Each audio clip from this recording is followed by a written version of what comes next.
Have you ever looked at the world's ancient marvels, those colossal structures that defy explanation, and wondered, what if they weren't built by human hands alone? What if the legends of gods and giants walking the earth weren't just myths? Today, we're diving into a story that bridges the gap between myth and history, a tale of a celestial visitor and the colossal legacy they left behind. Our story begins not in the heavens, but in a small, forgotten village nestled in a valley, thousands of years ago. The people there were simple farmers, their lives dictated by the sun and the seasons. One night, a star fell from the sky, not with a crash, but with a gentle, silent descent. It wasn't a rock, but a being of pure light, an entity the villagers would come to call Alara, the starlight. Alara was not what you'd imagine an angel to be. There were no feathered wings or shining halos. Instead, Alara was a being of energy and wisdom, their form shifting like liquid moonlight. They didn't speak the villagers' tongue, but communicated through feelings, images, and a sense of profound peace.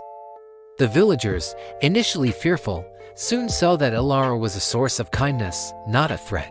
They healed the sick with a touch, made barren fields fertile, and showed them how to read the stars. But Alara saw a problem. The valley, while beautiful, was vulnerable. Fierce storms would sweep down from the mountains, and rival tribes eyed their prosperous land. The people lived in constant fear, their small wooden huts offering little protection. Alara knew they couldn't stay forever, and a deeper purpose for their visit began to form. They needed to leave behind a symbol of strength, a sanctuary that would last for millennia. This is where the giant comes in. But it's not a giant of flesh and bone. Alara gathered the strongest men and women of the village. They taught them not just how to build, but how to see. How to see the hidden lines of force in a block of stone, how to understand balance and leverage on a scale they had never imagined. They weren't just moving rocks, they were learning a celestial geometry. Alara showed them a quarry, miles away, filled with granite tougher than anything they had ever worked with. Using sound and vibration, Alara demonstrated how to find the fracture points. How to split impossibly large blocks with a single, precise strike. The villagers watched in awe as a sound, a specific hum, would cause a crack to appear, allowing a 100-ton block to be cleaved from the mountainside. They were learning the music of the stone. Transporting these blocks was the next miracle. Alara didn't lift them with some magical force.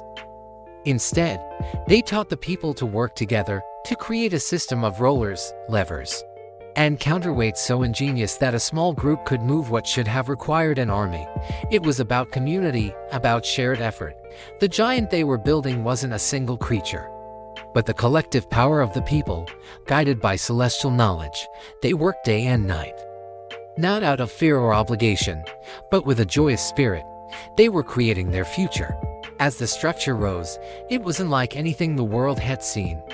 It was a fortress, a temple, and an observatory all in one.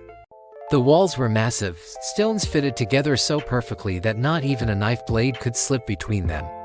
The central chamber was aligned with the solstices, and openings in the roof tracked the movements of distant stars, a calendar etched in stone. The villagers themselves were transformed. They were no longer just simple farmers. They were engineers, astronomers, and artisans. They had built more than a fortress. They had built a new society. Founded on shared purpose and advanced knowledge, their fear was replaced by confidence. Their vulnerability by strength. Years passed. The structure, which they called Ethelgerd, or the Noble Protector, was complete. It towered over the valley, a silent, unbreachable guardian. Alara's time on Earth was coming to an end. Their form had grown dimmer, their energy returning to the cosmos. On the night of their departure, the entire village gathered at the base of Ethelgerd. Alara didn't say goodbye with words. Instead, they placed a hand on the central stone of the great gate. A soft, warm light flowed from them into the rock, spreading through the entire fortress. It was their final gift, a part of their essence, a resonance of peace and protection imbued into the very fabric of the stones. Then, as silently as they had arrived, Alara ascended, a point of light streaking back into the star-filled heavens. leaving behind a people forever changed and a monument that would baffle future generations. And what happened to Ethelgerd? For centuries, it stood as a beacon of peace and knowledge. The community thrived, protected by their giant of stone. But as with all great civilizations, time worked its erosion. The people eventually scattered, their knowledge diluted. The original story of Alara fading into the mists of legend, the great fortress was abandoned. Slowly reclaimed by nature, its true purpose forgotten, thousands of years later. Archaeologists would stumble upon the ruins. They would be baffled. How did a primitive people quarry, transport, and lift these monolithic stones? What technology did they possess? They would propose theories of lost civilizations, of slave armies, of forgotten kings. They would measure the astronomical alignments and marvel at the precision, attributing it to a lost golden age of human ingenuity. They were right in a way.